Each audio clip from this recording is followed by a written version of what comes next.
Our panel, we've got political analyst Gina Loudon and GOP strategist Ford O'Connell. Ford, you've been saying this all along. You're a lawyer by background as well. Professor Dershowitz there, who politically is not aligned with Donald Trump, saying that there is no possible way you can get to the likes of treason.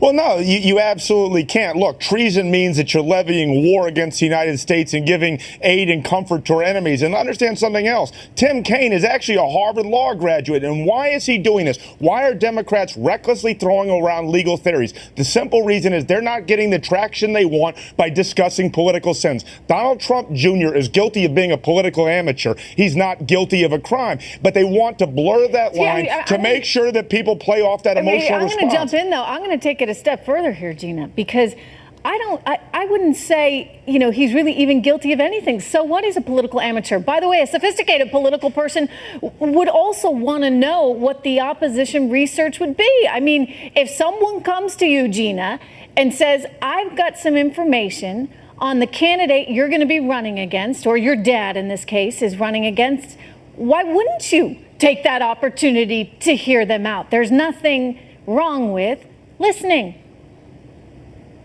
Absolutely, Trish. And I would love to hear one person claim otherwise. You're absolutely right on this.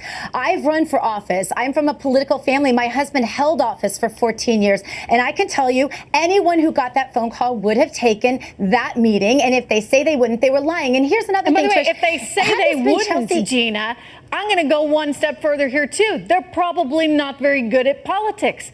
I mean, isn't that in part and this is why nobody wants to run for office, by the way. But to Professor Dershowitz's point that people who don't like Trump just are so vehemently opposed to him, had this meeting been taken by, let's say, Chelsea Clinton, Trish, they'd be putting her head on Mount Rushmore right now for trying to find the goods on this president that we have now. The bottom line is they don't like him and they're desperate for anything but rather. And by the way, that exact scenario happened, right? Ford O'Connell, you had one of the DNC staffers that did take a meeting with Ukrainian government officials because Poroshenko wanted to see Hillary Clinton win.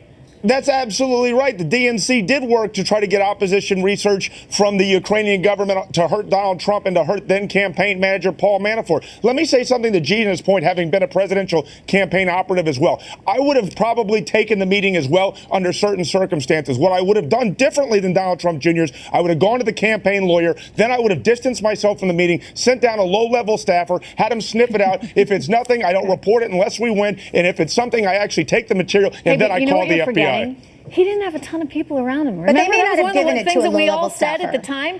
He didn't have many staffers. You compare his team to Clinton's team, two different ball games. I mean, this was really, Trish, I totally agree with you. I'm just saying that everyone who tells you on TV that they wouldn't have taken the meeting and all of a sudden become ethicists are lying through their teeth, because I know the Clintons play dirty and you have to fight every which way to beat them.